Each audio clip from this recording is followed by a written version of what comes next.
Good afternoon, everyone. Welcome back to Zelda Speedruns. Today we have a couple of races here in the Link to the Past NMG League, League Season 2. A couple Dark World matches here between Ray and Relkin, and Humbugh and FoxLisk. Joined on comms today by Retromel and ChexHuman. How are you two doing? Good, thank you. And hello, Retro. Doing good. Alright, I will hand it over to the two of you, and we will get this underway. All right, so it is NMG League, and this is the any percent no major glitches category of A Link to the Past. Played like an optimized casual playthrough. And we have on the left side Ray versus Relkin, and both of these are excellent runners. They, I believe, were the first two to cut my NMG time, my current PB, I believe. Oh, excuse me, my previous one. And this just shows that both of these runners are very, very skilled and are playing at a very high level. And on the right side, we have humbugh versus FoxLisk. And these are both great runners as well.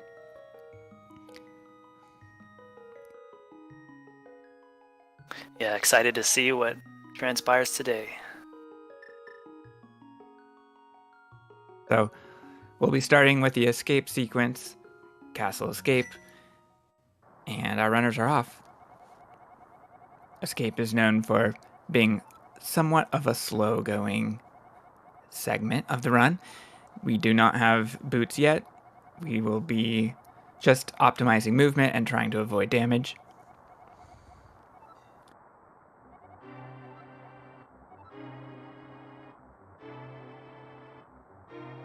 Yeah, most of escape is pretty much movement until we get towards the end of it. Then there's a couple things that can make things a little wonky, but we'll see.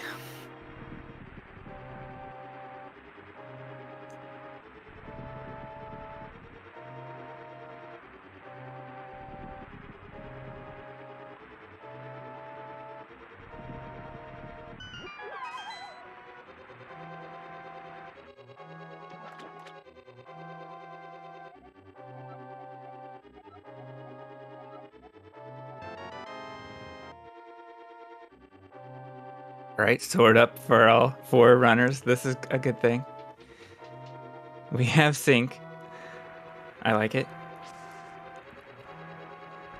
I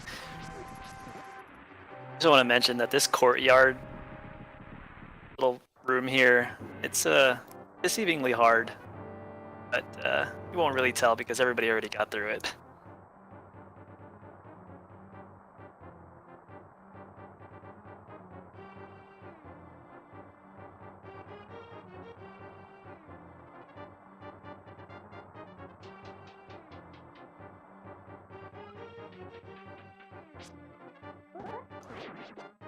We have Fox going for the left slash, a somewhat more advanced spin technique.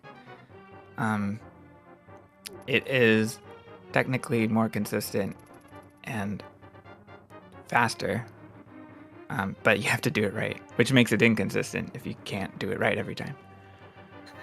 Yeah, it's so easy to just whiff.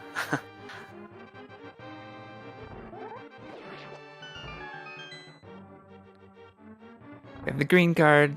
Some runners have to chase it a little bit. That doesn't cost too much time, though.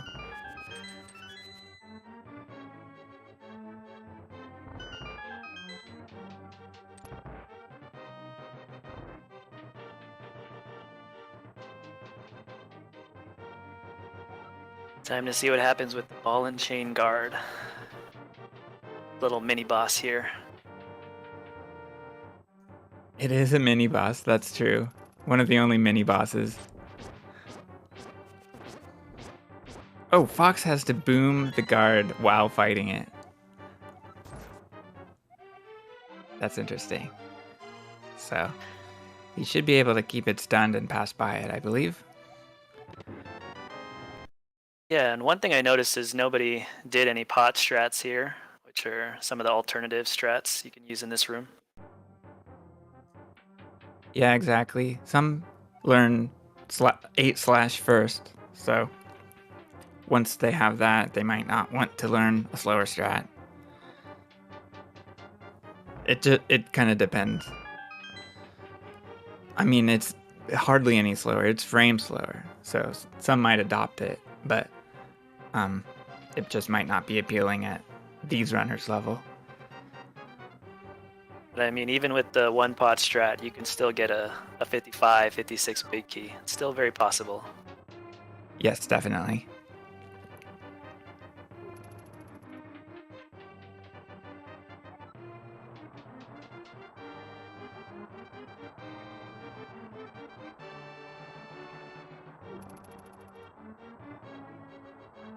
Right. Back down the return hallway. Didn't see any bops, so that's good. The hallway is pretty annoying.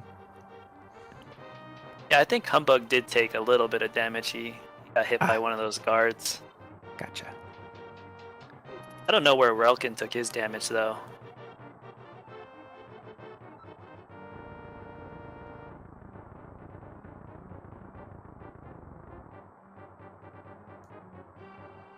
We have Ray first on restream to get into the sewers. This is technically, on a technical level, a separate dungeon. Has a different dungeon ID. I did not know that. Yep, the transition beyond the mantle is what sets your ID. In fact, it kind of changes the ID. It doesn't just set it to sewers. It swaps the dungeon ID, which is used in glitched modes. But here we have the sewers. Pumping is pretty good. We haven't talked about that, but our runners mash in a cardinal direction while moving up or left to have a chance at a pixel boost. And it's especially helpful going through water. Yeah, if you pump nowhere else, at least pump in the water. Please. In this segment for sure. But if you just don't want to pump here, then that's fine too. Just pump on stairs. Okay, I missed it, but we have a thank push for Ray, known as rat frames. So this will save some lag frames if Ray is playing on console, and he most likely is playing on console. He is. I have written down here that Relkin and Humbugh are playing on the Super NT, and Fox and Ray are playing on original gear hardware. Okay, yeah, I can see that.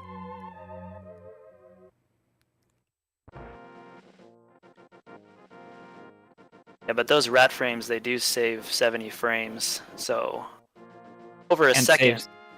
Yeah. My assumption is it saves on both Super NT and on original console, which should have the same lag.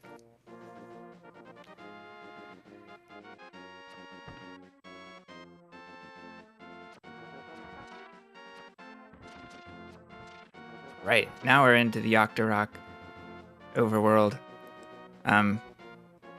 It looked like no one, again, I could be wrong, but no one took any damage. And Ray just had to move slightly. We look like we're at full hearts for everybody. Yeah. Relkin tanks an Octorok and the second Octorok on the Eastern overworld. So that's half health. Kind of annoying, but I'm sure Relkin will recover. Yeah, we want a certain amount of hearts before we get to the big key room here, just so we don't die, because we'll be taking a damage boost here later.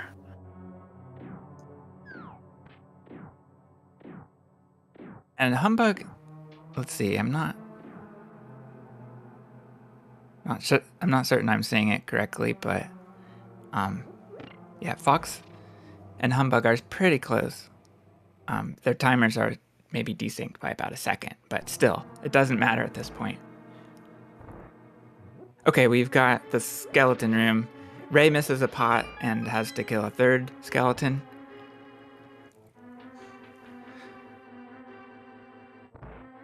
Interesting. Relkin tried to boom the magic, save a little time on refill at the end of this segment, but missed. Did get 1 rupee though. Oh, okay. We do have to farm up rupees, not many rupees, basically. But we do need to collect rupees in order to open Dark Palace later.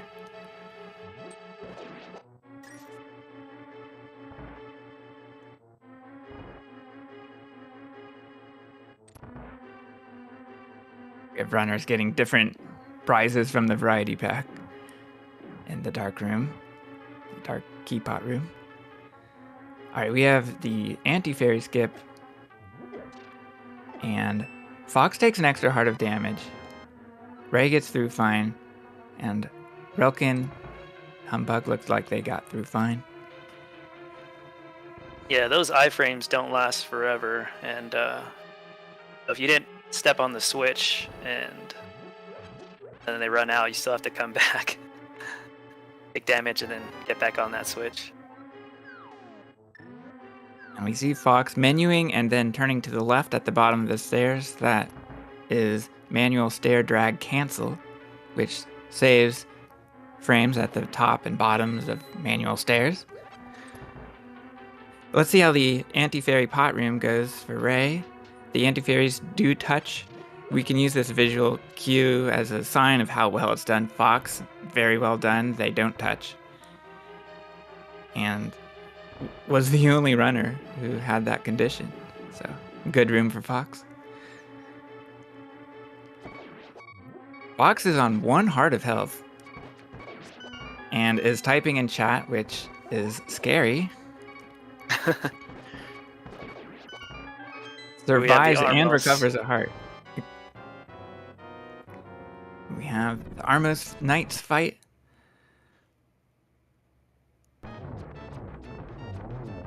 And we often see a 5 right strat. Fox had a Pinkus Armos strat. And not sure if the others did.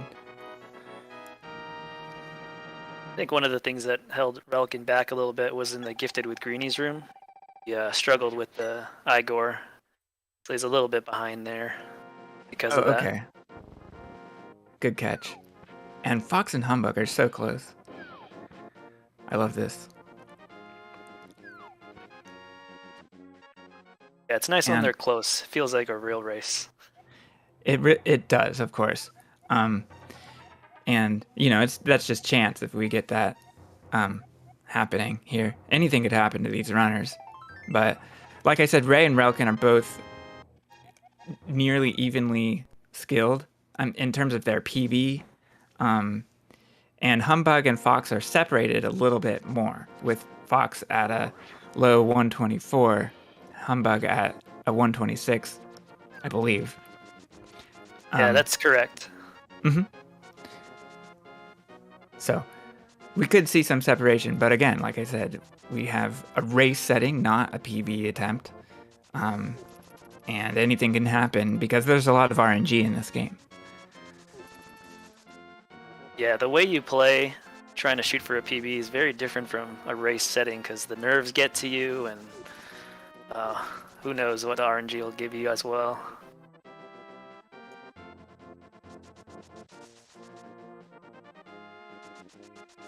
We didn't talk about standings in the league. This is week 3, right? So do we have? Is it 2-0? Is that what these runners are at? Or it might be different per race. Now that I think about it. I'm not sure. I wasn't able to check that out. Okay, thank you, Cubs. We have Fox, Humbugh. They are at 2-0, and Ray and Relkin are at 1-1. Thank you for that. Ooh, Ray takes a little damage there. If you cut your dash there, you do save some frames on the slope dash, but it's risky because the guard can easily quick turn and get you. Yeah, we have the desert overworld. We are learning to use boots. Little things like that can go wrong. And then once we hit the dungeon, then we'll learn to use boots in a dungeon. Oh, I see Ray also uses a pause buffer for his stair drag cancel and for his switch to the book. So that comes later in this overworld. In fact, right before it's needed, which is kind of neat.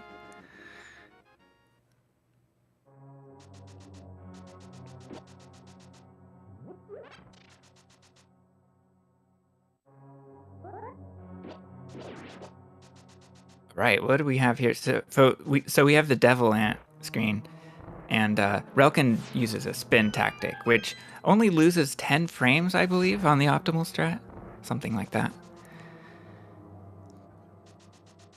Yeah, I think it's still a good strat. I mean, I haven't done it for a while, but I've seen Moogle get his noob splice with the spin, so still possible. I love that splice.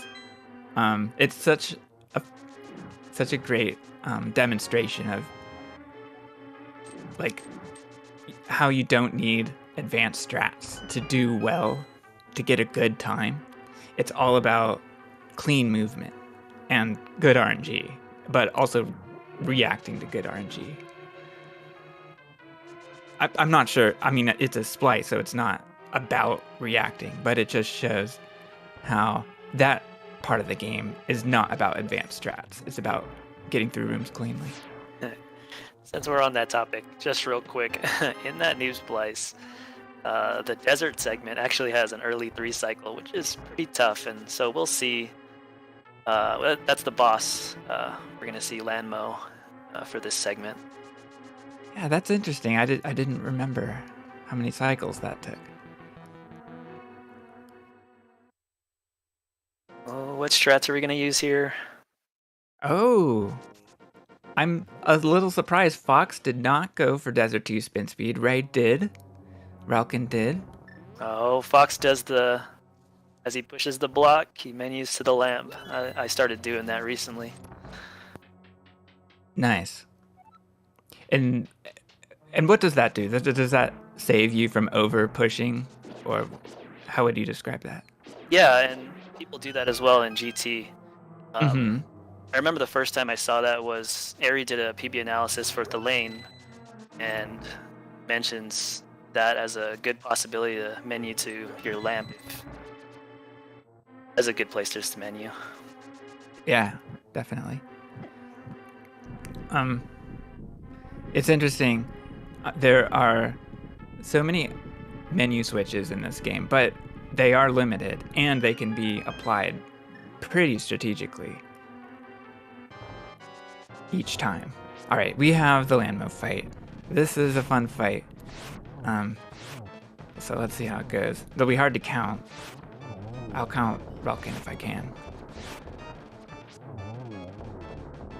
Fox.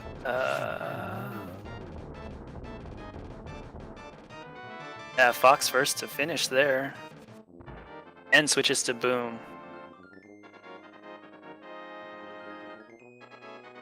Yeah, I hardly saw any of Fox's fight. And it was about 5 or so for Ray. So not what we want to see, but that is the way it goes sometimes. One thing I did notice is Relkin actually came into that fight with 22 arrows, so he really risked it for the biscuit. Oh, okay. Very good. He ends Still up has with 9. 7.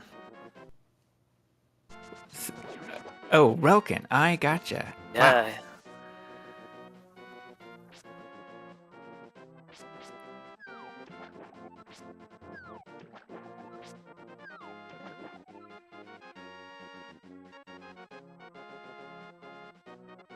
Fox made good use of that Boom.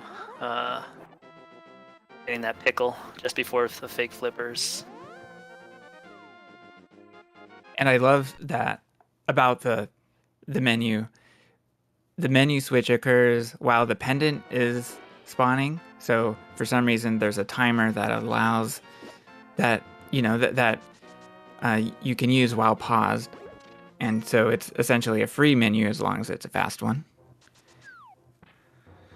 So you can choose boom or bow, whichever you wish. I think it was mentioned in a previous race that it takes twice as long for the bow animation to fire compared to the boomerang. Ah, okay. I didn't realize it was that dramatic. And we have, excuse me, we had fake flippers. We should have talked about this instead of menuing. But yeah, that was a dangerous situation for some of the runners. And it is an extremely dangerous PB attempt screen, because if you get hit, then you cannot complete the run. But in a race situation, we have backups for that. We will allow a save and quit at that point. But everyone makes it through just fine. Now we're on Fox Death gets Mountain. out. Fox comes through unscathed, so that's nice. Whew. Yeah, it's the only one with full hearts. And after that dangerous overworld, we have a dangerous dungeon. Hera, this is a tough dungeon. So far, the Tower of Hera is winning this league tournament.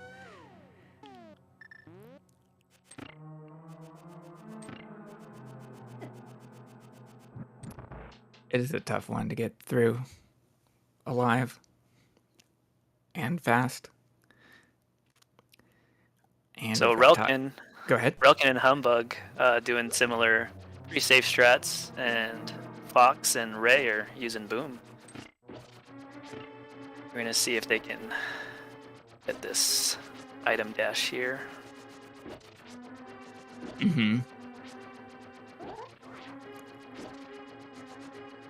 Ray gets it.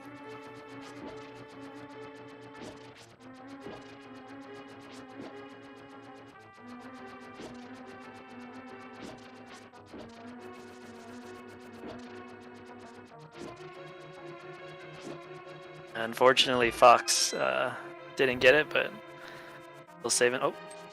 Oh. Woohoo! So It's it is through. a tough item dash, and item dashes are Japanese version only, and not to mention it's not just that we're item dashing, we're using 3 buttons at the same frame. So it's a same frame trick that is kind of difficult because it involves the D-pad.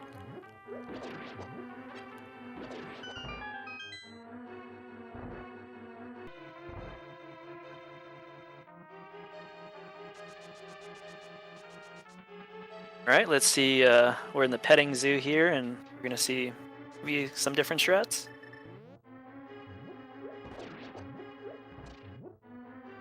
Yeah, we have Relkin, the first to get to the bomb jump and uses a spin method. Ray uses an early bomb jump, potentially saving a second there. Okay. Oh boy. Ray had to watch out for the fire. And is down to 1 heart. Fox is having a little bit of trouble getting through Hera. Will be the last into the Moldorm Arena. But all my eyes are glued to Ray's screen since Yep, same. he's got 1 heart remaining. Okay, we've got the rage phase getting a little out of control, but he's got it done. He survives. Humbugh does a dash up for the last hit, which was successful. Those are a little sketchier than left and right. Yeah, dashes up and down are pretty risky. And I miss what happened to Relkin. But Fox takes down Moldorm as well.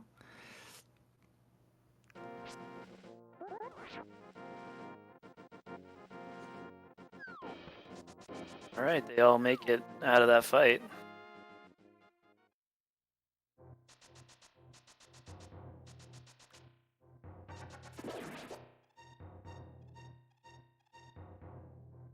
And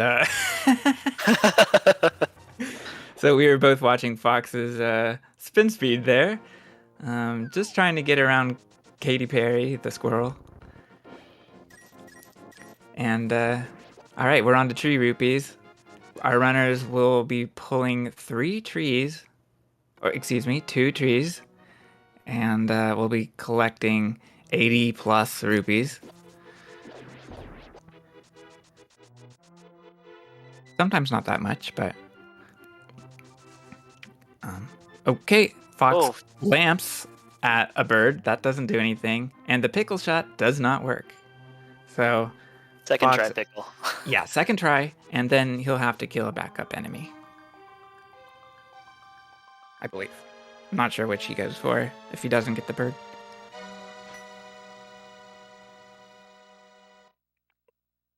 We've got Ray. First the Master Sword, it looks like. Humbugh is there as well.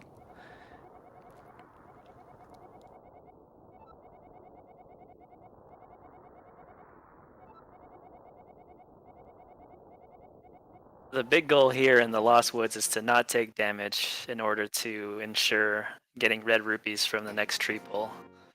Yes, exactly. We call that Tier 3. So we get a Tier 3 tree pull if we kill 4 or more enemies and have not taken any damage since the last tree pull or the start of the game. Or save and quit too, I think. And there we go. Fox does the dash through the log, a well-timed dash to get the bird.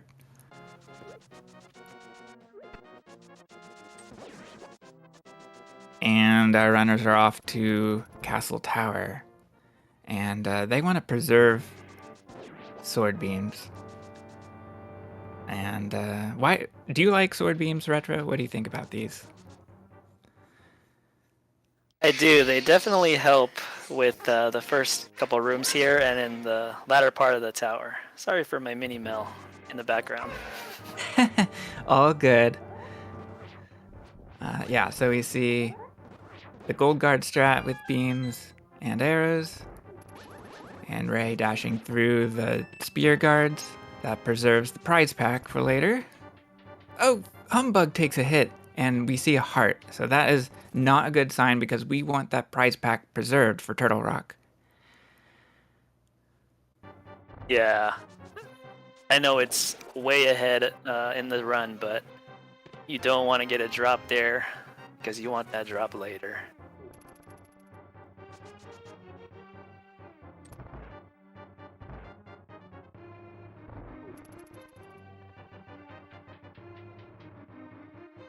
Relkin not on the pixel to get the key.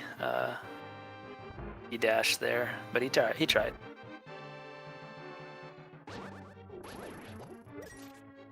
Oh, okay. I didn't notice what Ray's rupee situation was. He's going for the pot in the Dark Pits room. Humbugh! Wow! Humbugh got hit from the last guard in the Dark Pits room, which led to almost a fall. Ray has been able to preserve sword beams, which is really good for the red alert room and for the cop room, Circle of Pots. Oh no, misses a pot. Oh, that slows down a little bit, but that's okay. Lots going on here at the top of Castle Tower. Yeah, when you're first learning this tower, these last couple rooms, red guard, red alert, circle of pots, you can really lose a lot of time without beams.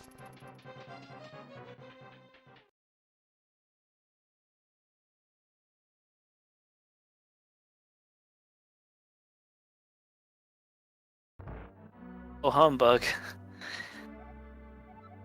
Oh, a fall. That'll be a little bit costly. Sometimes in the catwalk room, it's just, yeah, you can easily slip and then you just lose it all your direction.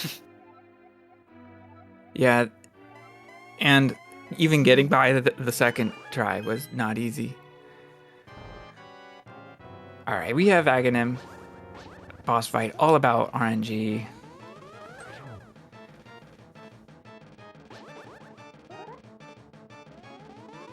And, not sure if there is enough. It's unlikely there will be a lead change, but it could occur just by blue ball and RNG. It's possible.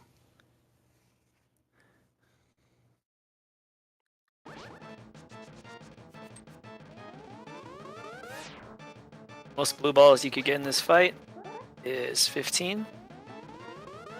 Right? Yeah, that's right. Assuming all energy orbs connect. Yellow balls.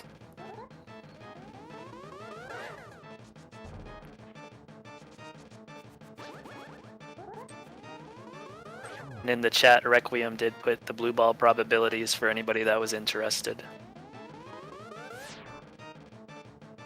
Yeah, and each additional blue ball is typically 6 seconds additional time loss. And then lightning phase is added on top of tiers 3, 7, etc.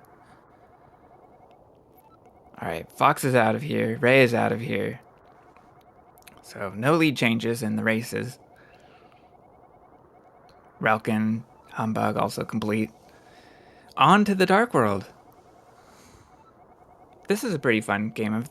This is a pretty fun part of the game, wouldn't you say, Retro? This is a fun game. This is a fun part. This very first dungeon can really get to you just in one very big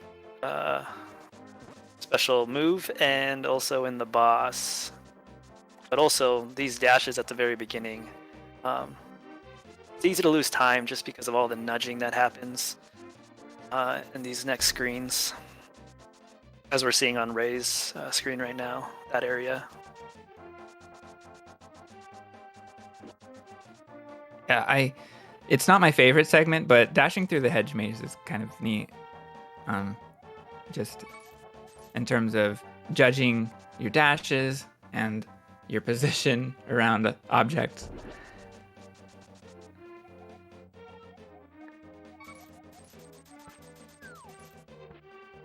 And our runners want to ensure they do not take damage while returning Kiki to the shrine, or the palace. Yeah, if you take damage, then the monkey leaves and you have to pay some money again.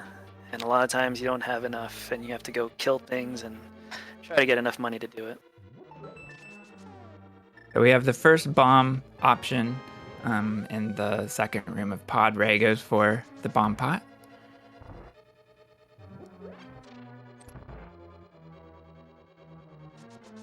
Relkin goes for it as well. And Humbugh right behind Relkin. Humbugh also gets that pot. It looked like Fox skipped it. I might be incorrect, but I believe he skipped it.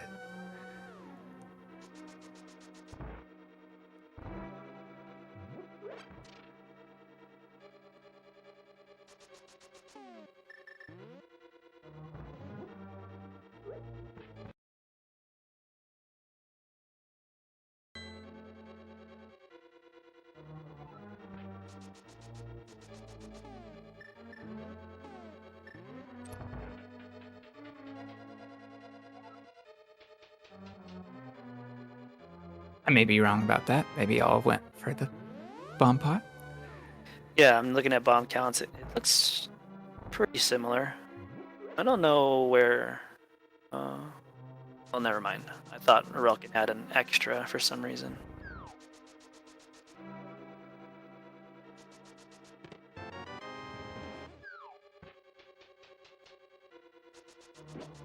Fox slashes up and the beam hits the Bari, which is pretty risky, but he gets it. All right, I'll be watching Humbugh as we come up to Hammer Jump. Ray is on Hammer Jump looking for that double pixel perfect setup. Gets it.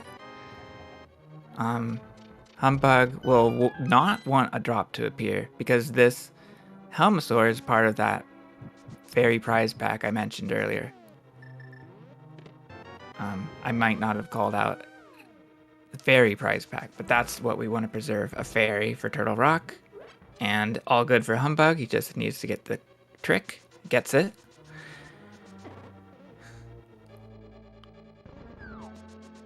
And we see Ray dashing up there on the far right. A lot of times, if that Bari goes to the right, it's somewhat safe to go far right and dash up, but it's not always guaranteed.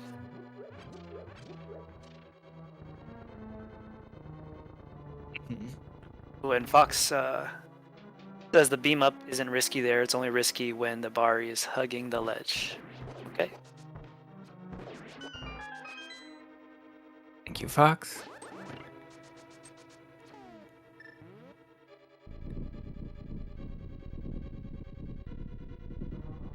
And we have the teddy bear room, as Fox likes to call this statue. It's a 17-second long cutscene with a moving wall. Ray's the first one down, followed by Fox.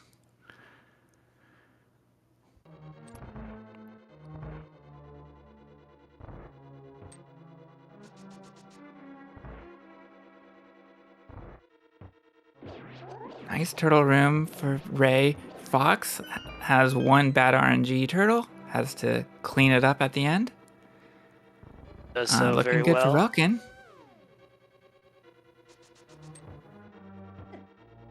Humbugh gets bad RNG too. Cleans it up same way with the turtle running far to the left. All right, we have Helmosaur, one of the most dangerous bosses of the game.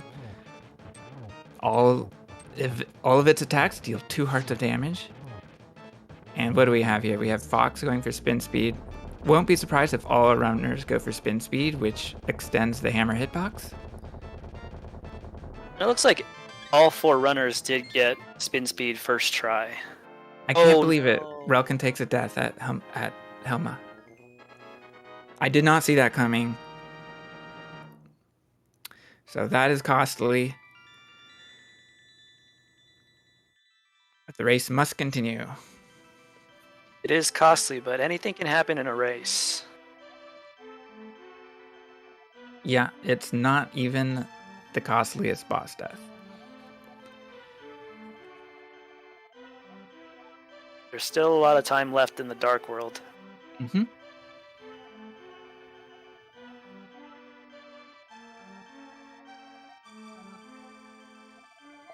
At least Relkin does show off the sexy statue there.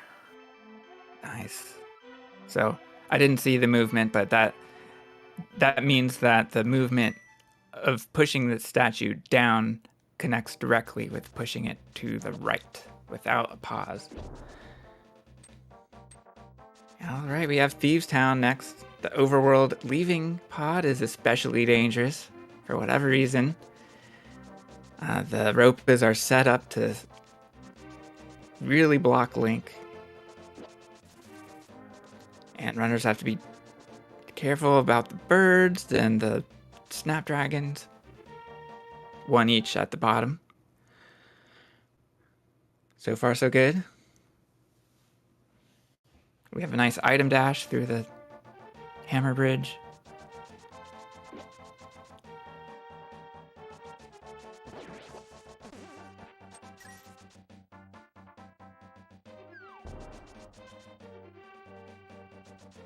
And to answer a question in chat, Dark World Round 3. This is a part of the league that has the sort of higher PB time racers. I don't recall exactly how that's calculated, but it's essentially the higher bracket. And so that's the Dark World. And we're in round 3, so it's the 3rd week of the league. And in this league, we have Dark World, Light World, and new to this season, we have Rain State. So it's been pretty fun to watch all the different runners. That was pretty nice. It looks like Ray, Humbugh, and Fox all got quick warps just before getting their flutes. Okay, I like watching that. There's a few menu moves that you do, and in that time you can judge Link's position. And quick warps occur on every 2 out of 8 pixels horizontally. For whatever reason, being on those pixels saves 34 frames, I believe. I did not know that. Mm-hmm. And it's not always every tile, it involves camera movement, and certain warps in this game don't have camera movement that allows for a quick warp.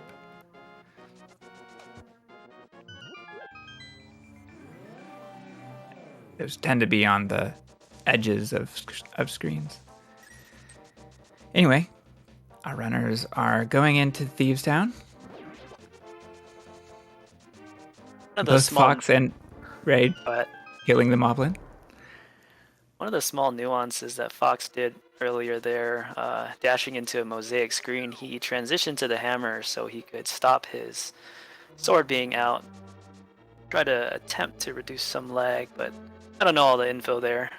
Just something interesting I just saw on Fox's screen. Yeah, I don't know the reason, but it does save frames for sure. Ray gets a nice chest turn there for the big key. There are a number of surprising things that contribute to lag, including whether your shield is being drawn, or you are walking versus dashing, or you have an increased number of heart containers. Yeah, those increased heart containers, you wouldn't really know until you play something like Hundo or all heart pieces and stuff. Ooh, Hellway for Ray has the God Pixel, but does not get the good RNG. Unfortunate, but makes it through fine.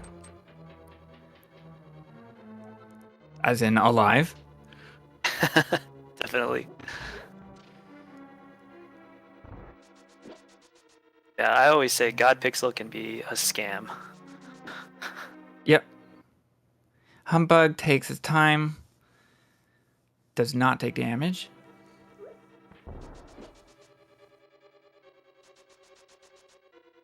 Relkin, not too far behind, will be entering Thieves Town soon.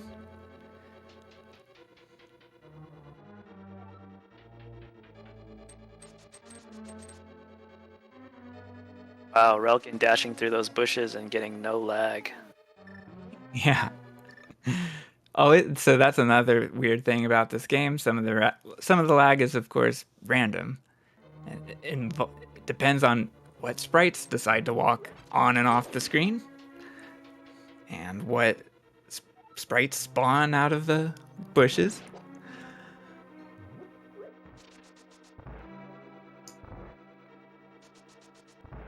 Right, Fox finds the maiden. We'll be collecting mitts. And one of my favorite screens is the conveyor bari screen, or conveyor pit screen. I can't remember what we call it, but it is a tricky room that I'm still learning.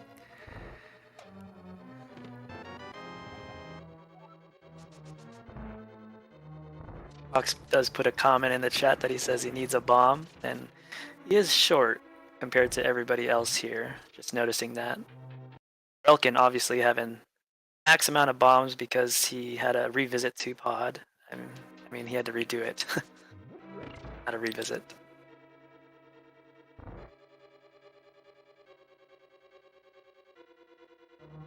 Relkin makes it through Hellway. We have the blind fight, which is a boss that takes 9 hits, and it can't possibly hurt Link, because we do it the same way every time. Well, Fox does take a hit. For whatever reason, it's tricky to get Link's position onto the script in the third phase. Harder than phase 2. And phase 2 is, of course, harder than phase 1, which is easy because you don't need any left or right movement in phase 1. Yeah, with phase 2, sometimes if you just go too slow, you won't get that second hit. And then it kind of just spirals out of control.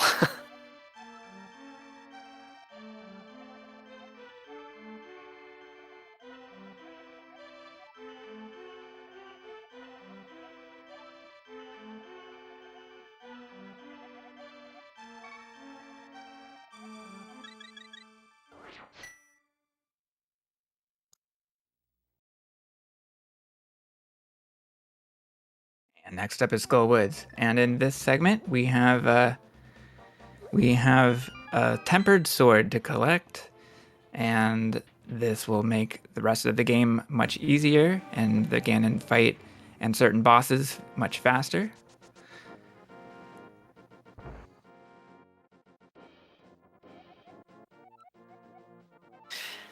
Yeah, so Chex did mention something about that conveyor bridge since Relkin just passed it. Sometimes when the Bari is electrocuting there, you can slash twice to time your dash through him, and we might see that later in Swamp segment.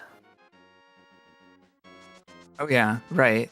And with that Bari, I'm not totally sure how it works, but some upwards walking before dashing helps to ensure that you take enough time.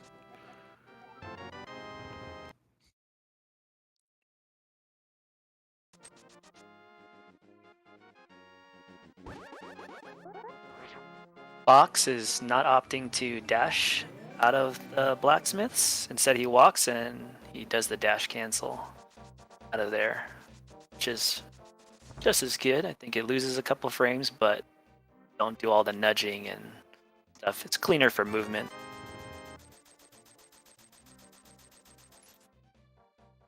So you can do the dashes clean. For sure.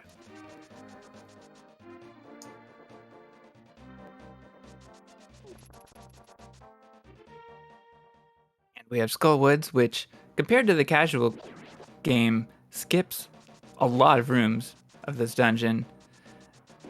The first set of rooms are kind of a big loop involving the map and compass, and we don't need to worry about that. We just need to go to the next part and get the big key. This and getting the big key is not easy. It's one of the toughest rooms to learn and react to. Ray gets through it just fine. The mummy room, that is. Humbugh is approaching it now. Too. And I think that's good for Humbugh. Yeah.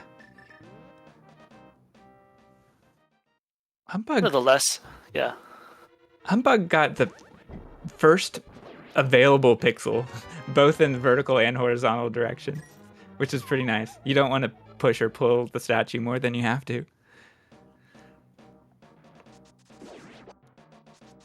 One of the interesting things about that mummy room is when you slash, you can actually hold out your slash and push the statue at the same time.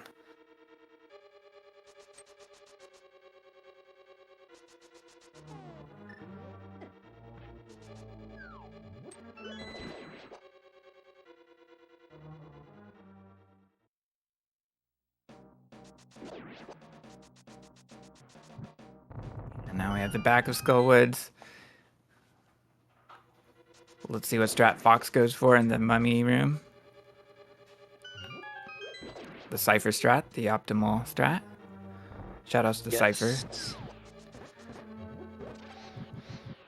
And I think Fox almost wishes that he hadn't learned that strat because it's much harder than the safe strat by Joe.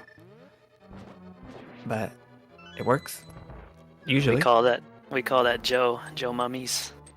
Mm-hmm. Joe Mumway. All right, the Mothula fight. That was a great fight for Ray. We did see a spike disappear, which I'm kind of surprised about because that was such a fast fight. But this is a fun boss to learn, and it takes more than one session to learn it. It is a tricky fight that involves a double hit at the start. If you can get it either by a bonk or Dash poke. Yep. And the thing is, with these faster runners, we're gonna see them take. We did see some of them take it a little more aggressively, just because you can really lose a lot of time, and if the longer you stay in that room, the worse it gets. That is for sure.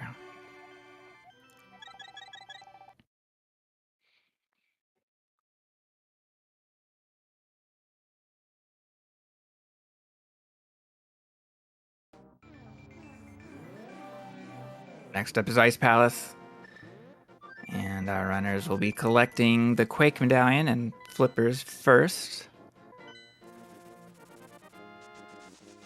And I think I got to see Fox go into the warp twice. Looked like it would be a quick warp. Oh, I did not see that.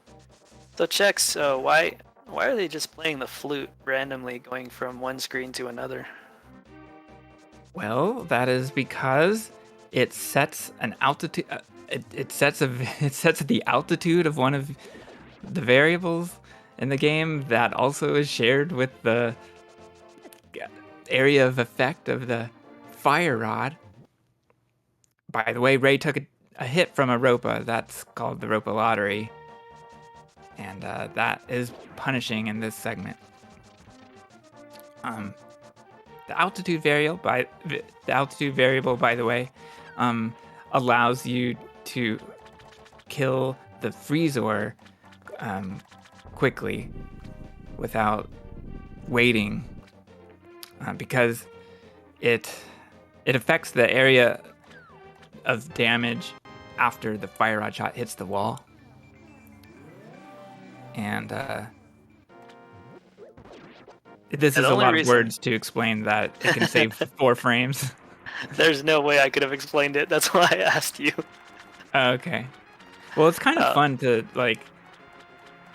to learn how the fire rod works, because sometimes enemies will just really get destroyed by the splash damage against the wall, and sometimes enemies just don't care about it, and that's because the area of effect is kind of broken. The altitude of that effect is offset. So playing the flute fixes it, and it's sort of a glitch that fixes the game. Interesting. I never thought of it that way. Yeah. And that's because the altitude of the duck kind of messes with the area of effect of the fire rod.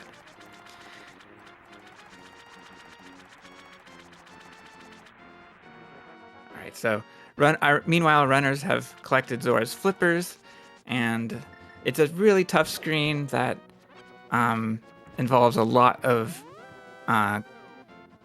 tight dashes around uncertain barriers, uncertain borders between the light and dark colored water. Did relkin get lotteried as well? I wasn't watching. I can't believe it. I missed that. But meanwhile, Ray has farmed to recover all of his 2 missing hearts.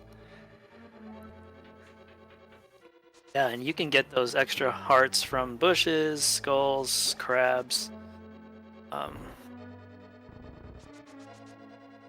Yeah, the way I look at it is that there are 3 easy opportunities, including a bush, a rock, and throwing the rock at a crab.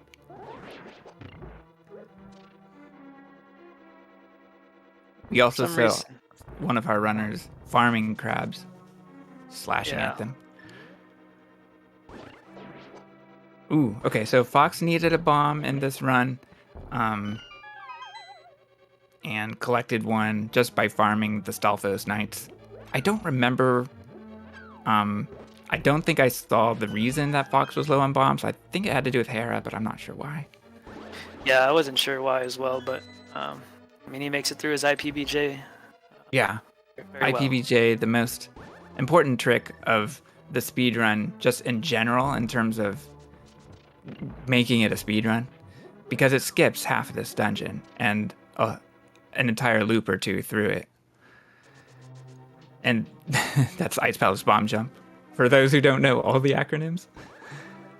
Oh or yeah, initialisms. we talk about it as if everybody knows. Mm-hmm. And Humbugh gets it. We also see our runners go for an item dash immediately following the jump, which always looks pretty smooth. Ray tried the stair clip in the Lonely Fire Bar room, but missed, and he took some damage, which is possible if you miss it. Yeah, it slows you down if you miss it.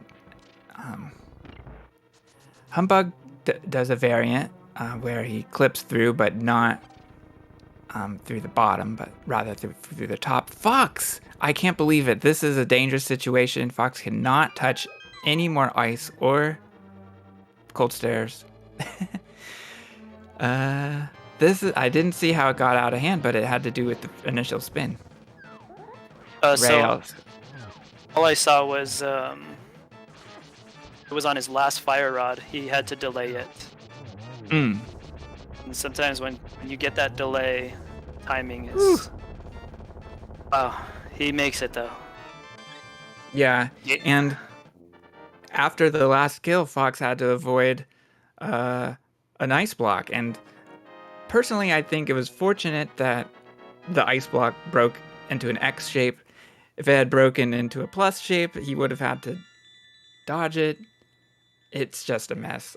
Humbugh had a little puff party there too. Yeah. Oh. I missed how that got started. I missed that too, but he manages to get out of it clean.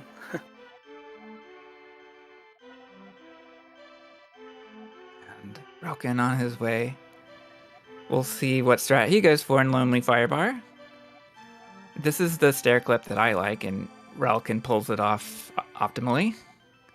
That's the Poyo strat of using 2 hammers. I'm still stuck on just using the hammer. I haven't learned the sword clip myself just yet. Oh, I think Fox thought he had the mirror already.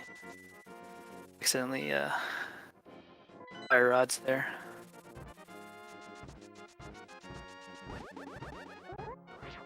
Yeah, it's a hard strat, and it's one of those strats that can rust away, essentially. I stopped using it for League because I have become simply too rusty. And we'll need to practice it before integrating it again.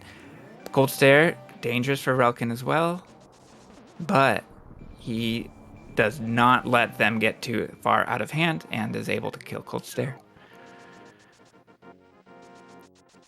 Does everybody do the same shopping here? Do you know that, Chex? I'm not sure. I do not know. It looks like everybody's at least getting. Yeah. And interesting to see all 3 out of 4 runners, both on Death Mountain. 3 runners all on Death Mountain at the same time. Not just because of how close they are, but also doing the same shopping. If I look at all these splits, it looks like Relkin does different shopping. Yeah. And it seems as if Ray, Hum, and Fox all have similar shoppings. Yeah.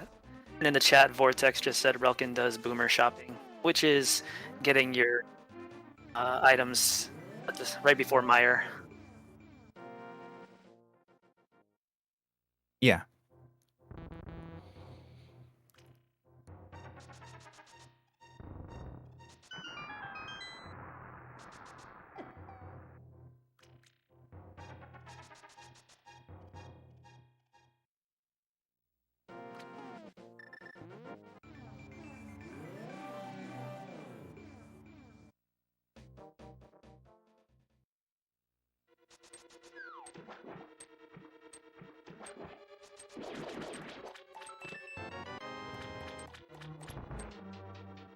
I will say, All as right. you watch Relkin, there will be a little bit of variance in regards to times, and it'll probably all resume again around GT.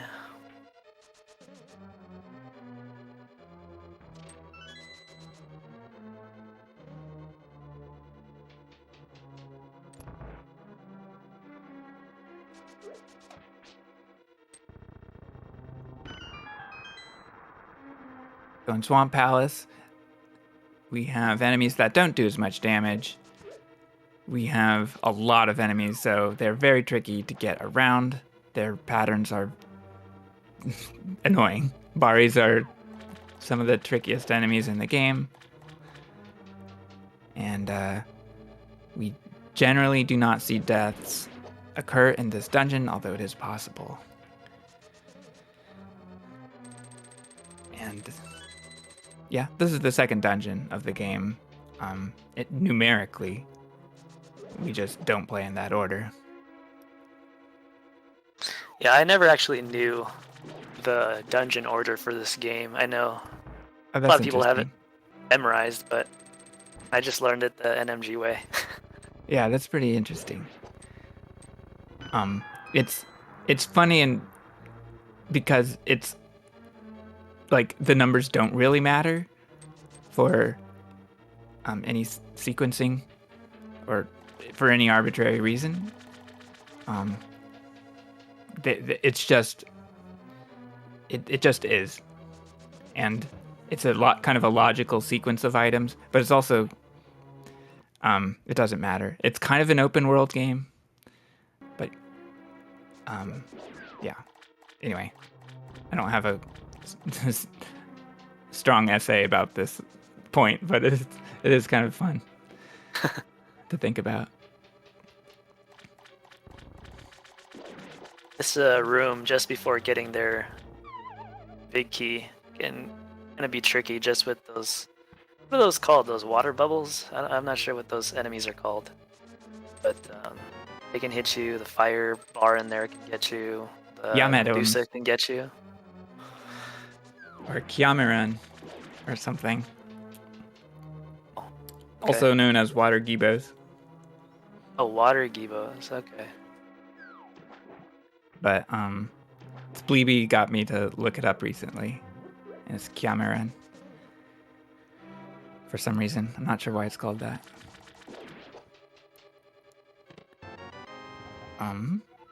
We had Fox and Ray synced up for a second there. I wish I had seen how they got so well in sync. But regardless, they're not racing each other. It's just an interesting effect of having two 2v2s.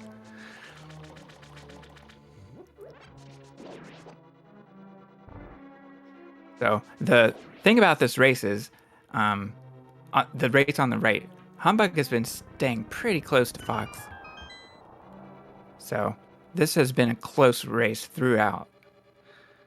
And obviously some things went haywire for our runners in Ice Palace, but you know, that's how the game goes. Some of the disasters and points where you can lose a lot of time occur in the mid and late game. Humbugh is just a couple rooms behind throughout this run. Mm-hmm. One of the things you learn about Swamp is you realize how good you are at swimming.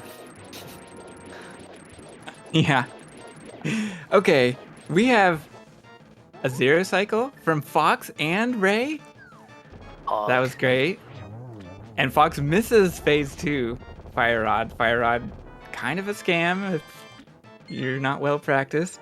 I'm not sure why it went wrong for Fox. So that loses time. If you mess it up, that is. It loses time to 2 spins. Alright, for Humbugh, we have the hook and slash method. This is a pretty consistent one cycle. I think Ray potentially might get a gold in this segment, Ah. but 6 heart refill is 1 second, so Okay. it's pretty close. Yeah, good point. So each heart takes 10 frames for the refill. Right. Gotcha.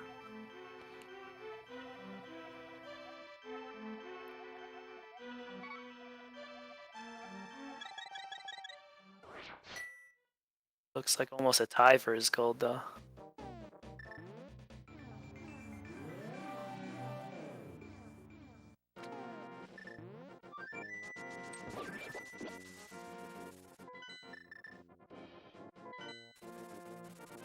And like Czech said, nobody died in the swamp, so that's good. That is a good thing.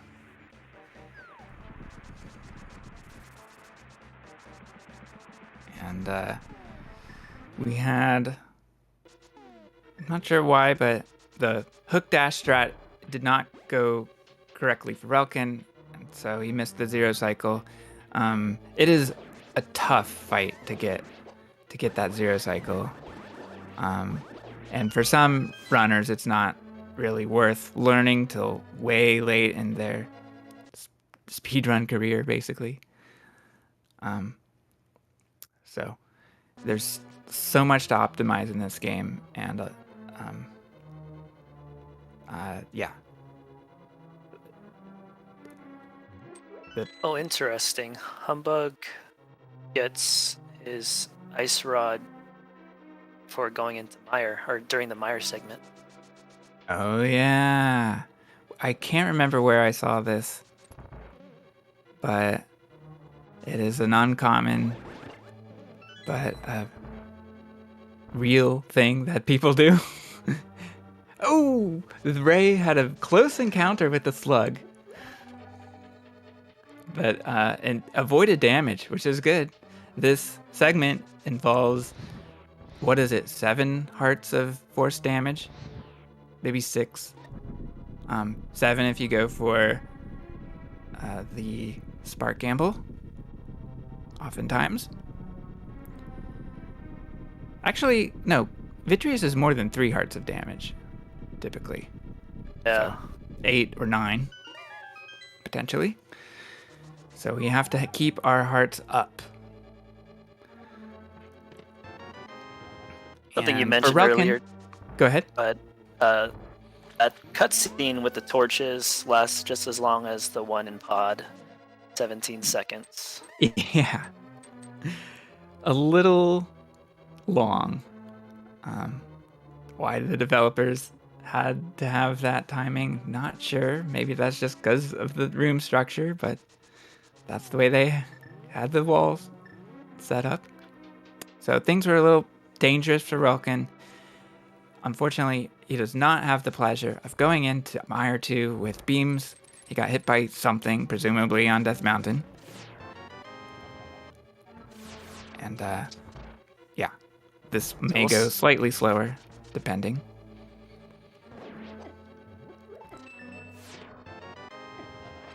Okay, Relkin picks up a heart. Not sure which enemy dropped that, but that essentially nullified the slowness. Yeah, that was great. And he gets the top dash. That's the fire snakes. Top dash, yeah. So Relkin, going through, kept his eyes on the snakes and knew that he could maximize his upwards dash, go at the top row. All right, we have spooky action glitch. So there are 3 points at which you can displace the fire rod area of effect. This has to do with what we were the same variable we were talking about before. It's pretty remarkable that we have 3 rooms in a row where it's useful. And looks good for both Fox and Ray, who are fairly well synced up.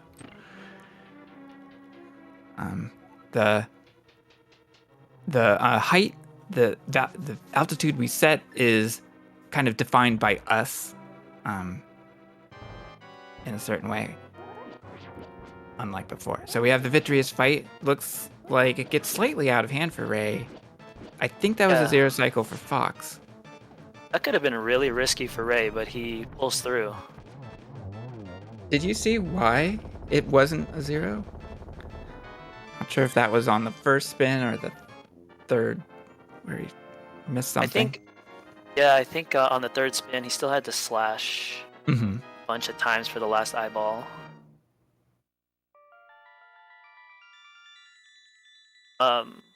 Real quick checks. How much time does the spooky save? It's about 11, 12 seconds.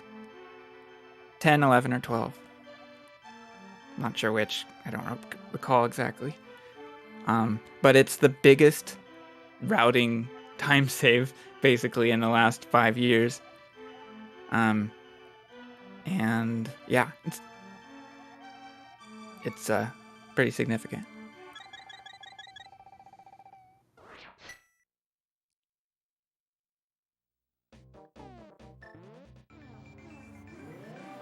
Okay, so it's 11. Alright, Vitreous Fight for Humbugh. Let's see how he deals. Cleans up the last 2 with arrows. And nice 0 cycle. We lost relkin stream there for a second, but he's back. And Humbugh used arrows enough to have 18 remaining, which is a very nice number because that is how many are needed to beat Armos Knights and Gannis Tower. I just realized that relkin not get his spooky. Okay, I did not see what occurred there.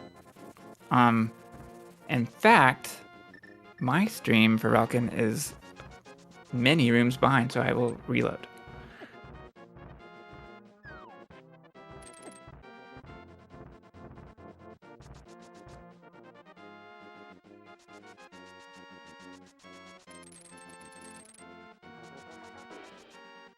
Okay, I should have reloaded when you discussed that. I did not notice that.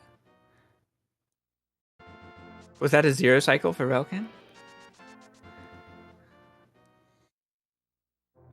I get a refight Yes. on my end, so I did get to confirm that it was a 0 cycle. Very good. Relkin had to move to the middle and to the far right to take out the last 2 eyeballs. So we're in the Turtle Rock segment here, and these first 2 screens on Death Mountain, or these overworld, not in the cave, are just really troublesome. Looks like nobody's gonna come into Turtle Rock with full hearts. I mean, we'll see what happens on relkin's side, but those dead rocks are really annoying. Yeah, I'm not even sure it's legal to have full hearts coming into the Turtle Rock.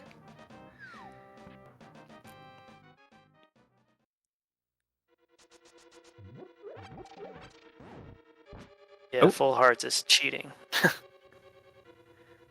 And Humbugh goes for the Yoho Quick Warp, which works.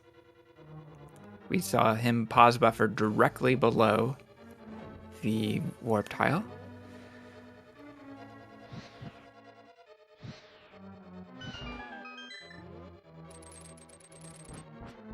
We'll see on both Ray and Fox's screen that they use their hook shot to the left, and that's just to advance the camera. Where normally you'd think hook shotting to the right would be faster.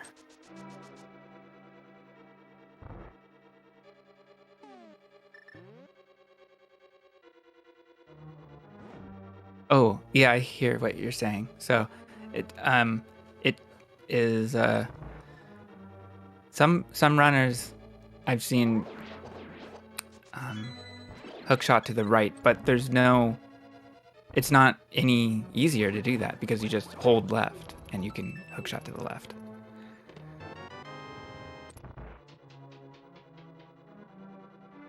I think that's how it works anyway. If it's even the first frame, I think you can just turn to the left. could be wrong about the first frame. All right, so we had Pokey Fairy for Ray. Fox, I missed it. Presumably he got his fairy as well. And yeah, magic. Fox actually got both the drops on Poke Zero, which is pretty nice. And full magic for Ray.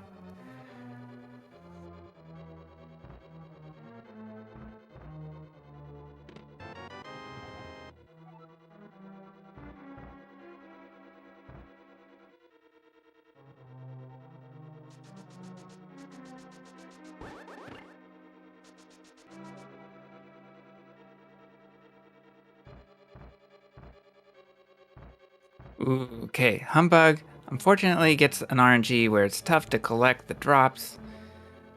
And he does get them without too much trouble.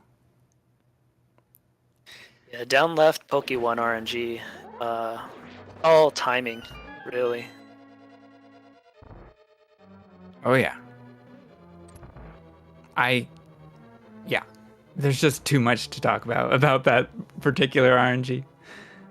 Pokies can go diagonally in either of any of four directions, and down left is the hardest one, but can be the fastest.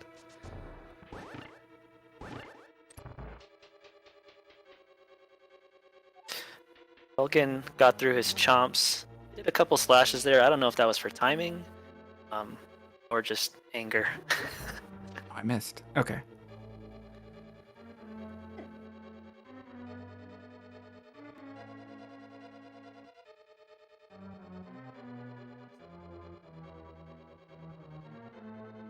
We have the option here of picking up arrows in Turtle Rock. Relkin wanted that. Pot going from 8 to 13 arrows.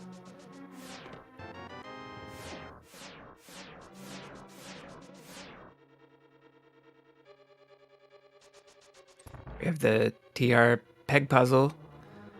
Item dash was good for Fox. Ray goes for it, but doesn't get the dash.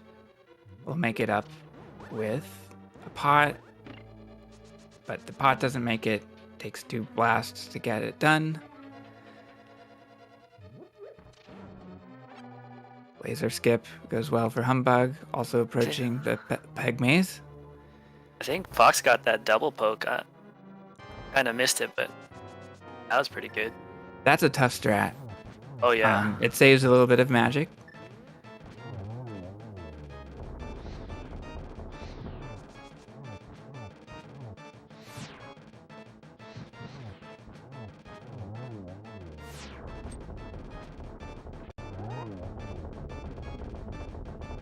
Fox takes down Trinex.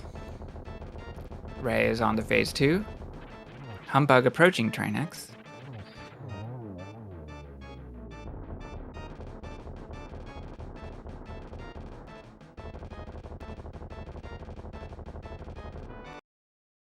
Trinex is down for Ray.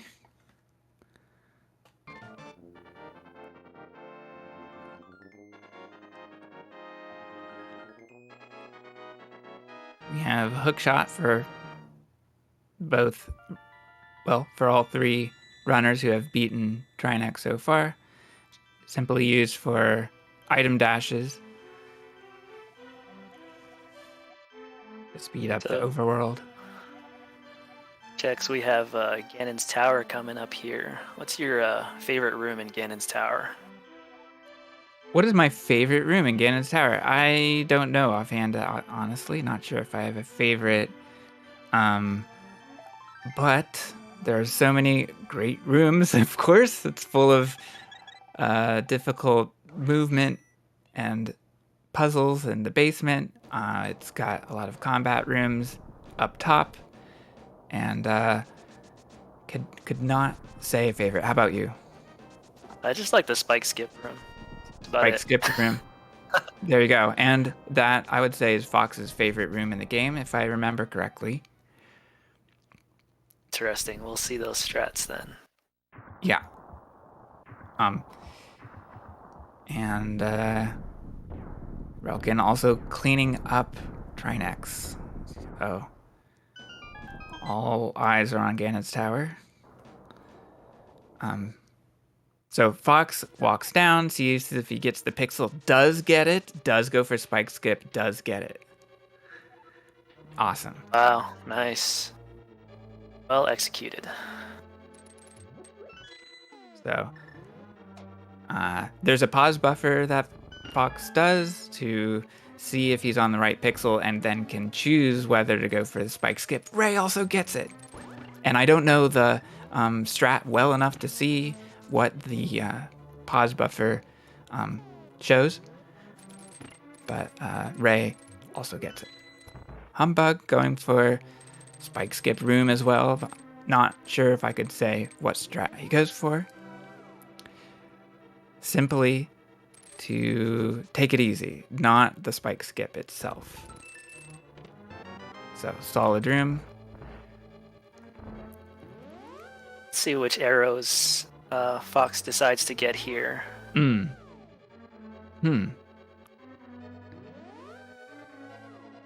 Fox goes for the Mike's arrows. I don't know why that took me a second to remember, but that is sort of his standard at this point. We have a sword out for Relkin opening Ganon's tower.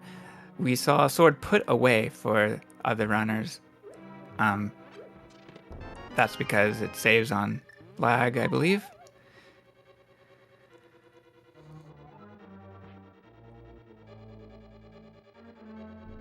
And we have Ice Armos. Fox, I didn't watch the fight, but now we have Ice Armos for Ray. And it's important to get this done right, not just because it loses a lot of time when it's done wrong, but also the fire bats and Ganon can be dangerous if done wrong, or if too much time is taken up. Yeah, in this run, it's very interesting how one thing can affect another thing a lot later. Yeah, so things could go haywire for Humbugh. He's got one night missed, but he does clean it up, so this should be no problem. So this is the case where he loses just a handful of seconds, but does not have a problem with Ganon, I believe. They had a little bit of trouble with Mimics 1, but Mimics 2 just really clean. Mimics are the couple of the hardest rooms in the game. Ray goes for Eddie bow strat. One of the most recent strats developed for Ganon's tower. Saving time. FoxLisk goes for the retro Mel arrow in G3. One of Fox's memes is to give that strat a different name each time. I'm not sure who developed it, but it's a consistent way to get through G3.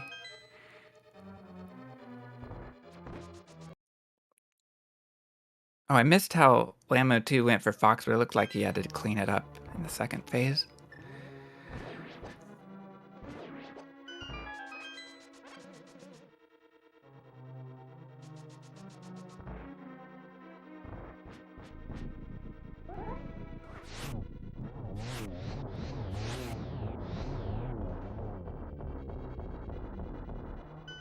Excuse me, I believe it's G4. I said G3.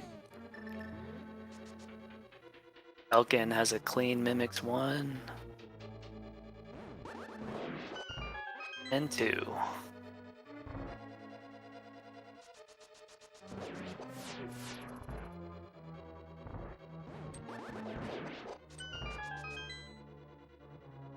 Waymo gets a little bit away from Humbugh, but cleans it up in second cycle. And let's see, we're at the top of G tower. See Fox. See what Fox does.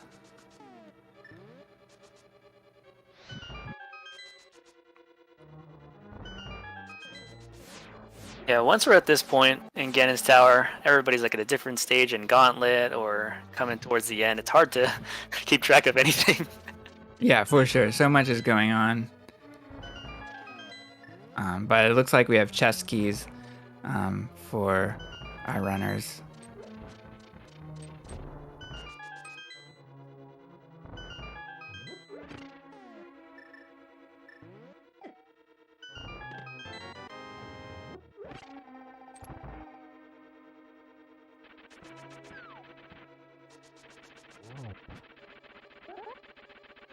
Moldorm 2 doesn't cause too much problems for our runners.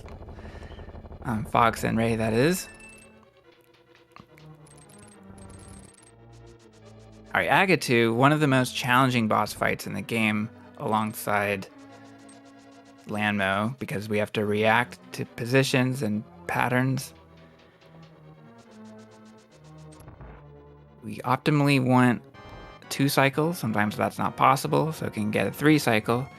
But oftentimes it's difficult to know how to get the 3 even. Yeah. Sometimes you think you know the geometry for this, but it doesn't always fly. Right.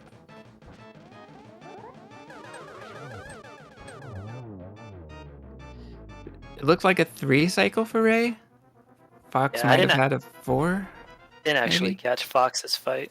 I think that saves a little time for Ray.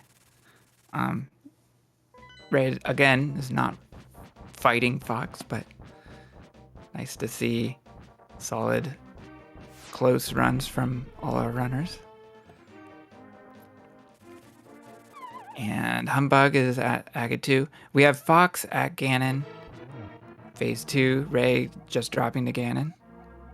I think Humbugh had a 4 cycle as well. I don't think anybody hovered Moldorm, so it's just all standard. Moldorm 2, I mean. Right. I heard what you said correctly. Just fill in the blank in your mind. Yeah. All right, on to phase 4 for Fox. I didn't see any warps there. Maybe there were a handful, but I didn't see any. So that's great RNG. Things are looking good. Fox gets Torch Glitch. On to phase 4. Ray gets Torch Glitch as well. So, looking good for these runners. Humbugh on to phase 3. And relkin done with Agatu. It's pretty good too. Everybody came into this fight with a good amount of hearts. Sometimes don't come into this fight with this many hearts, but yeah, these are all top runners. So, and Fox is done. Fox has defeated Ganon. We'll be finishing first in the race room. GG's to Fox. GG's to Fox. Shout out to his Ganon Phase 4 tutorial. Definitely. Ray also defeats Ganon. Nice. So both Fox and Ray win their respective races.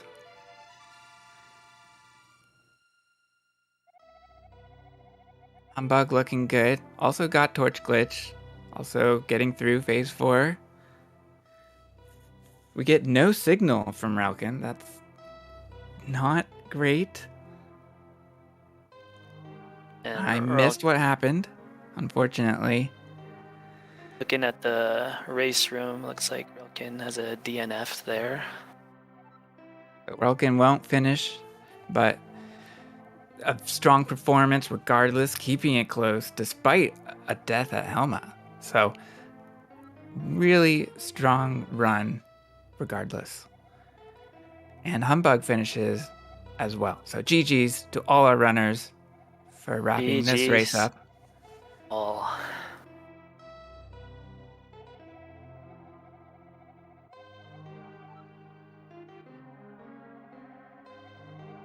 Wow.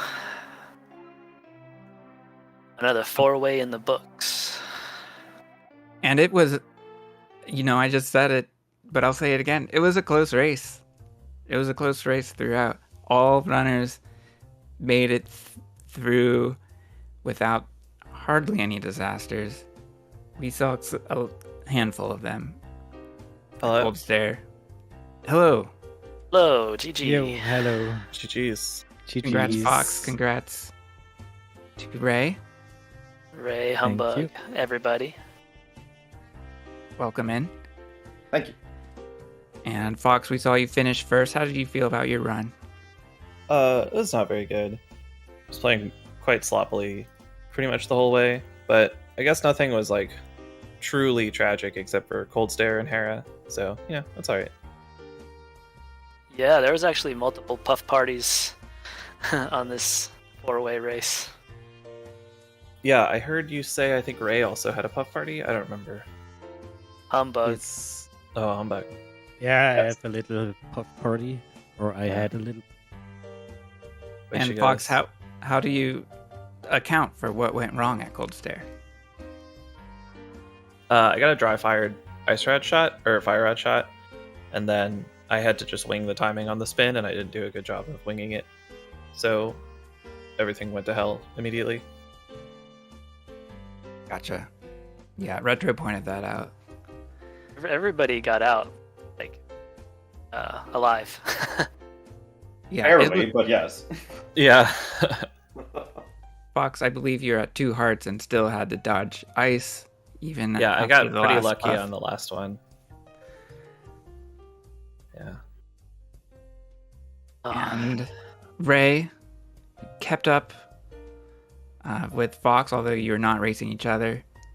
What did you think of your run?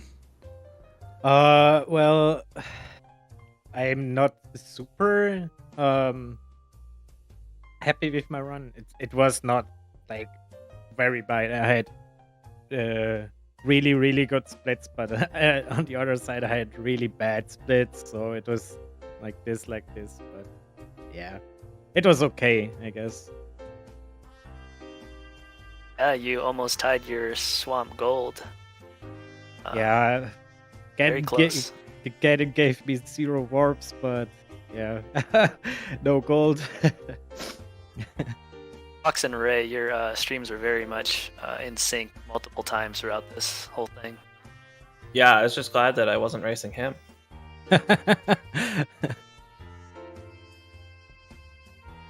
Yeah, it seemed like everyone had pretty alright runs except for Relkin with the unfortunate Helmasaur death.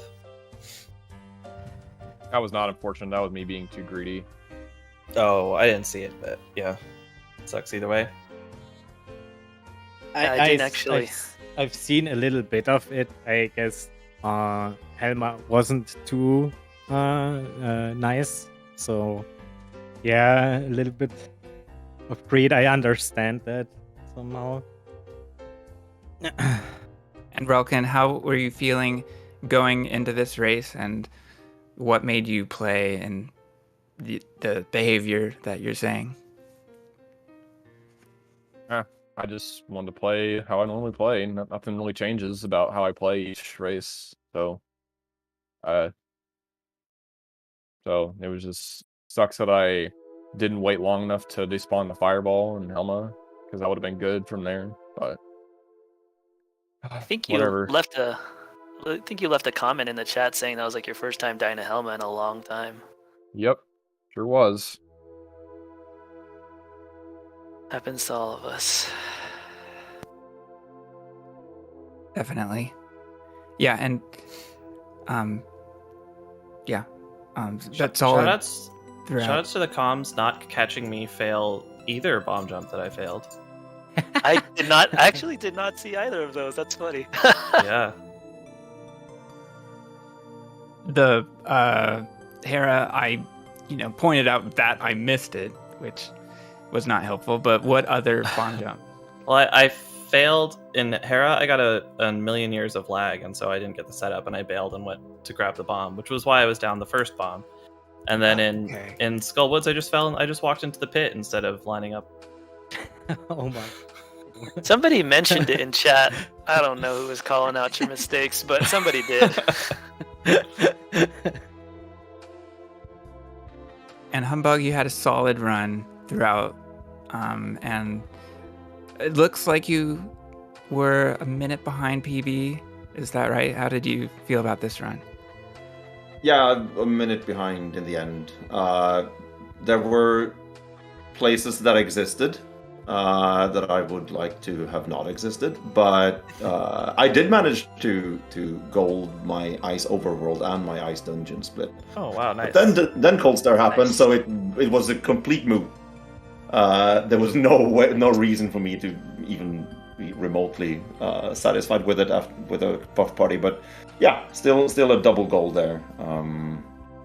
I felt like I played okay in the end game. It was the early mid game that just went completely off the rails. Yeah, because I lost a lot of time, of course, in Hera with a bunch of mistakes, and then it looked like you gave a lot of that time back in Aga Tower. Yeah, Aga Tower just... I really don't know what happened. I lost my rhythm, and then I couldn't do anything right. It's just like that sometimes, that I get off rhythm and I just misremember every strat there is.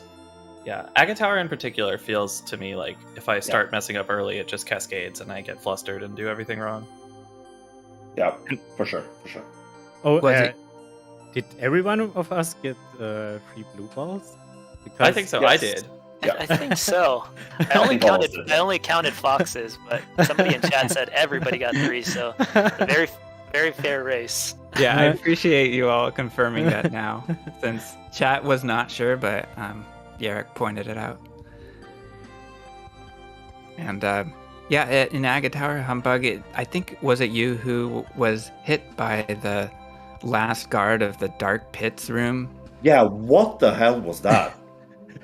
that frame roll was so dumb, but how did I not fall? I am super proud of myself for not falling there.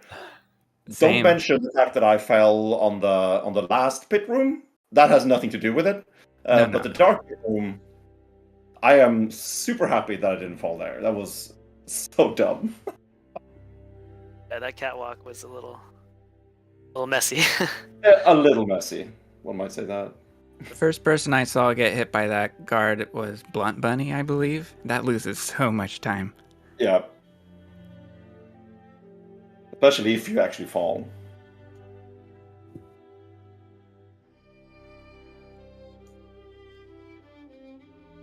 Anything else about the race you guys want to talk about? No, and how about moving forward? You're at 3-0, right? Yeah, I'm gonna have to find a Canadian who's willing to poison Doomtab's food the night before our race, so I have a chance. Wow. Yeah. Yeah. Looks like Is it Doom's just still the here two in of you? chat. You didn't hear anything. It's and in this league, is it just 2 of you who have the 3-0? 2 of us, yeah, 2 of us in the dark world, and then there's 2 players in the light world who will also be 3-0. Right. And do we have those runners yet? Do you know? In the light world? I'm gonna check, but I'm not sure. All right, Fox will find out for us. Thank you, Fox. Yeah.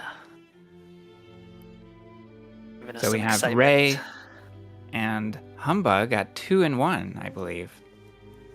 Yes. So I will be joining your party, and that'll be a fun week. Yeah, So it looks we're like coming into the last week here. Go ahead, Fox.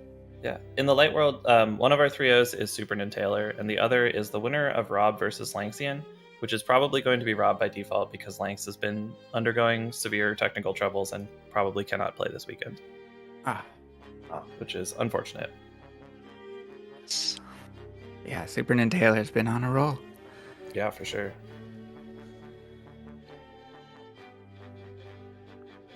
Yeah, and I've been watching Relkin. You've been doing well, except you've had a couple of unfortunate incidents in your runs, I think.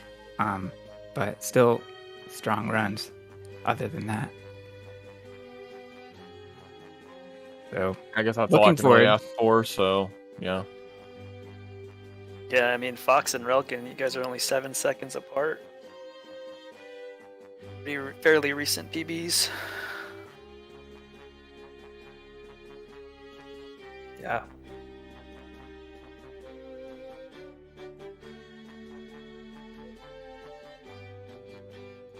With that, we should probably wrap up. So it was fun commentating with you, Retro, and a great way, not one race, but two 2v2s. So thanks, everyone. Thank you. Yeah, thanks for commentating, and thanks CSR for putting us on. Yeah. Always fun being on your stream, so thanks for hosting and everything. Yep, see ya. Thanks for everyone, and also thanks for Fox doing this league. I'm out, so have a good night. Shoutouts to Fox. We have our host coming back in here. Hi, yes, I'm here. Sorry. Hello. GG. Well done. Thank you. Welcome back, Cubs. Yeah. Welcome back. Well, we are not done. Sorry, I had to step away for a while. I don't know if it was mentioned yet, but we have another doubleheader. The final couple races of this round of Swiss coming up. We have Matt and Ari, as well as Bitey and Tam coming up on this channel in about 20 minutes. So stick around for that. Plenty of other things coming up tonight on ZSR. So check out the schedule. Tonight, the whole weekend, if you're at all interested, check that out. I want to say big thank you to all 4 runners today. Fox, Ray, Humbugh, Relkin. Thank you very much. As well as 2 commentators, Mel and Chex, for letting me basically fuck off for an hour and a half. I appreciate it. Thank you very much. Any final thoughts before we head on out for the moment? Oh, good luck to the next runners. Yeah, thanks all. Thank you. For the moment, we're going to head on over to the main channel. We have the grand finals of the Skyward Sword randomizer tournament going on. But again, about 20 minutes, we'll see you back here for the end of week 3. And then I'm sure some point tonight or tomorrow, the draw for the final round will be up. So keep an eye out for those matches as well. Until then, everybody stay safe out there. Thank you very much for joining us. We will see you back here soon. Have a good afternoon.